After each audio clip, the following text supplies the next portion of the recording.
Remireddy Tirumalacharyulu, BSNL employees union రాష్ట్ర ఉపాధ్యక్షులు. October 2 Mahatma Gandhi గారి జన్మదినం. భారతదేశ స్వాతంత్రం కోసం అహింసా మార్గంలో శ్రమించి భారతదేశానికి స్వాతంత్రం తెచ్చిపెట్టడంలో గాంధీ గారి పాత్రను మనందరం ఎన్నటికీ మర్చిపోలేం. ఈ స్వాతంత్ర ఫలాలు గాంధీ గారు మిగతా వారిని కలుపుకొని మనకు స్వాతంత్రం తీసుకొచ్చారు. అలాగే లాల్ బహదూర్ శాస్త్రి గారు కూడా మన 2వ ప్రధాని, వారి జన్మదినం కూడా ఈరోజు. వారికి నివాళులు అర్పిస్తున్నాం. అక్టోబర్ 3 WFTU 79వ వ్యవస్థాపక దినోత్సవం. World federation of trade union 79వ వ్యవస్థాపక దినాన్ని అక్టోబర్ 3 జరుపుతున్నాం. దీన్ని అంతర్జాతీయ కార్యాచరణ దినంగా కూడా మనం భావిస్తుంటాం. World struggle day.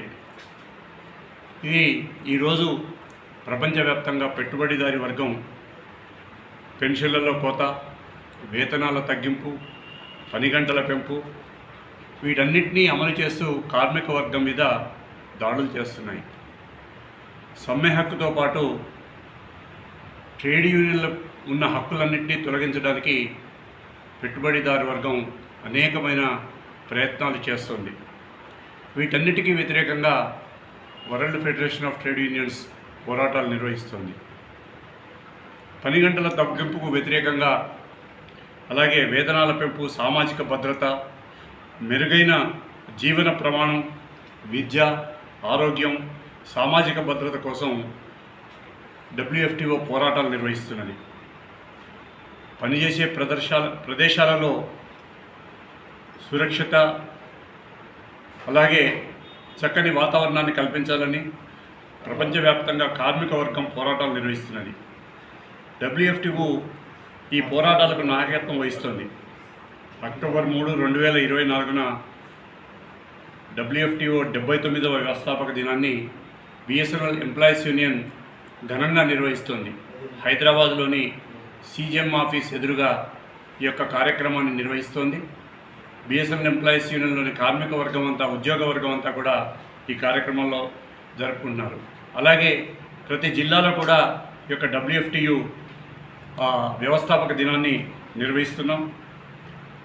ఏదైతే వేతనం తగ్గకుండా 35 గంటల పని విధానాన్ని అమలు చేయాలని, పని ప్రదేశాలలో భద్రత, ఆరోగ్యం కల్పించాలని, సామాజిక భద్రత, పబ్లిక్ హెల్త్ భరోసా కల్పించాలని అలాగే ఈ సందర్భంగా WFTO డిమాండ్ చేస్తోంది.